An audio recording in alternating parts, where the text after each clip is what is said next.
Yo, what's up, anime fam? Today we're diving deep into the world of Jujutsu Kaisen to talk about the one, the only Gojo Satoru. This dude's got fans going absolutely wild, and for good reason. He's not just your average character, he's a whole vibe. Gojo's the special grade sorcerer who's got everyone talking, whether you're into JJK or not. His popularity is off the charts, and trust me, by the end of this video, you'll get why. We're about to break down all the reasons fans are straight up obsessed with this blindfolded badass. So grab your snack, settle in, and let's get this Gojo appreciation party started. Alright, let's kick things off with the obvious. Gojo is stupidly strong. Like, we're talking game-breakingly powerful here. This guy's on a whole other level, and it's not even funny. His strength is so ridiculous that it literally shapes the entire story of JJK. Think about it. Most of the plot revolves around the bad guys trying to figure out how to deal with this walking cheat code. It's wild how one character can have so much impact just by existing. And the craziest part, he makes it look effortless. Gojo's out here casually warping reality while the rest of us are just trying to get through Monday. It's no wonder fans can't get enough of watching him flex on literally everyone. But get this, his power is so insane that even the manga author, Gege Akutami, has problems with him. Apparently, when Gojo shows up on the battlefield, it creates this feeling that everything's under control,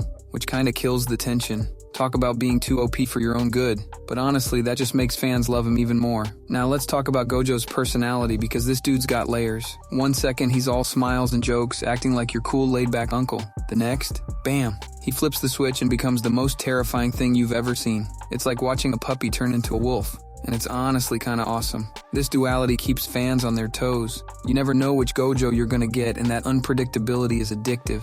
It's like he's got two characters in one, and both of them are top tier. Plus, it makes for some epic moments when he goes from goofy to scary in 0.5 seconds flat. Talk about keeping it interesting. And yo, if you want a prime example of this, look no further than the Shibuya incident arc. That whole sequence is like a Gojo emotion roller coaster. One minute he's casually flexing on Hanami, taking them out with this laid-back, almost joking attitude. Then boom, next thing you know, he's pushing himself to the absolute limit, desperately trying to save hundreds of people in those few seconds. His domain expansion is active. It's intense, it's emotional, and it shows every side of Gojo in one wild ride. That's the kind of character depth that keeps fans coming back for more. Let's be real for a second. Gojo's design is straight fire. And hey, speaking of straight, happy Pride Month to all you beautiful people out there. The dude looks cool as hell, and that's just facts. First off, we've got the blindfold. It's mysterious, it's stylish, and it makes you wonder what's underneath. Then when he takes it off, girls will say, those eyes, they're not just blue, they're like impossibly blue. It's like staring into the coolest infinity pool you've ever seen. Happy Pride Month once again, LOL.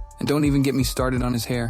How does it stay so perfectly messy? Gojo's whole look is just effortlessly cool, and it's a big part of why half of the fans can't stop staring. He could probably rock a potato sack and still look like a model. Here's the thing about Gojo. He's not just a pretty face or a powerhouse. The dude's actually a really well-written character. Mad props to Gege Akutami for this one. Gojo's got depth, he's got motivations, he's got flaws. He feels like a real person, not just some overpowered cardboard cutout. The writing in JJK is top-notch, and Gojo benefits big time from that. Every time he's on screen, you know you're in for something good. Whether he's dropping truth bombs, cracking jokes, or unleashing some insane technique, it's always quality content. It's this solid writing that turns casual viewers into die-hard Gojo stans. Now let's chat about Gojo the teacher. This man could easily just dominate everything and everyone. But what does he choose to do? He decides to nurture the next generation. How cool is that? He's out here playing the long game, investing in his students like they're the future of Jujutsu sorcery, which, spoiler alert, they kinda are. Watching Gojo interact with Yuji, Megumi, and Nobara is honestly heartwarming. He genuinely cares about these kids and wants them to succeed.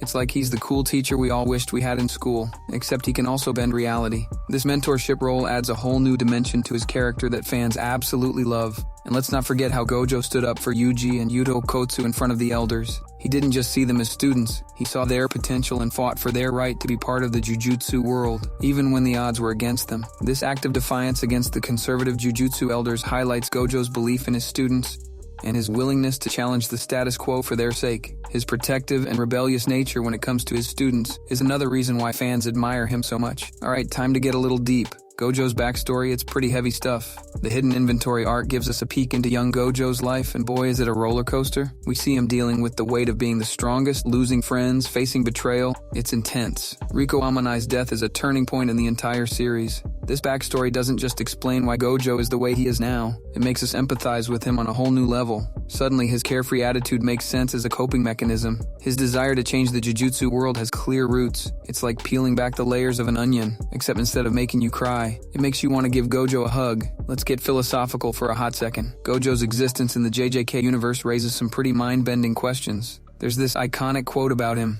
Are you the strongest because you're Satoru Gojo? Or are you Satoru Gojo because you're the strongest? It's like the chicken and the egg, but make it anime. This kind of depth is what sets Gojo apart from your average powerful anime character. He's not just strong, his strength is an integral part of his identity and his struggle. It makes fans think about the nature of power, identity, and destiny. Who knew a dude with a blindfold could make us question the very nature of existence, right? Here's something cool about Gojo. He breaks the typical shonen mold. In most series, you've got your overpowered characters, sure, but usually the main crew eventually catches up, right? Not with Gojo. This dude is in a league of his own and he stays there. It's refreshing, honestly. Instead of the usual power creep, we get to see how the world deals with having this unstoppable force. It changes the whole dynamic of the story. Plus, it means we get to keep seeing Gojo pull off increasingly insane feats without it feeling forced. It's like having a cheat code that never gets old. Let's talk about Gojo's sense of humor because this man is hilarious. He's got this childish, playful side that just cracks me up. One minute he's unleashing god-tier sorcery. The next he's making dumb jokes or fanboying over his own strength.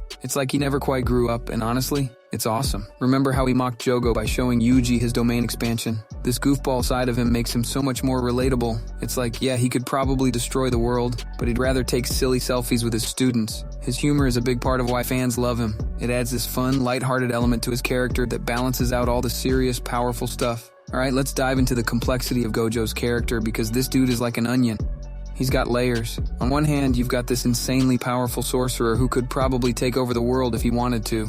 But on the other hand, he's kinda powerless, like he can't change the Jujutsu world alone no matter how strong he is. It's this weird paradox that makes him so interesting. He's got all this power, but he's still fighting against a system that's bigger than him. It's like watching Superman try to change politics. Sure, he could punch really hard, but that doesn't solve everything. This struggle adds so much depth to Gojo's character and his motivations. It's what makes him more than just a strong guy in cool sunglasses. Now let's chat about Gojo's relationships because they're a big part of what makes him so lovable. The way he interacts with other characters tells us so much about who he is. With his students, he's this weird mix of a cool big brother and an irresponsible dad. He clearly cares about them, but he also trolls them constantly. Then you've got his relationship with Geto, which is complicated to say the least. It shows us a more vulnerable side of Gojo. And don't even get me started on how he acts around other teachers or higher-ups. It's like he can't help but push everyone's buttons. Each interaction reveals a different facet of his personality, and it's honestly fascinating to watch. Let's talk about Gojo's impact on the JJK story because it's massive. This dude's presence, or absence, is like a wrecking ball to the plot. When he's around, you know things are probably gonna be okay. But the second he's out of the picture, all hell breaks loose. It's like he's this linchpin holding the whole JJK world together. The fact that so much of the story revolves around dealing with Gojo,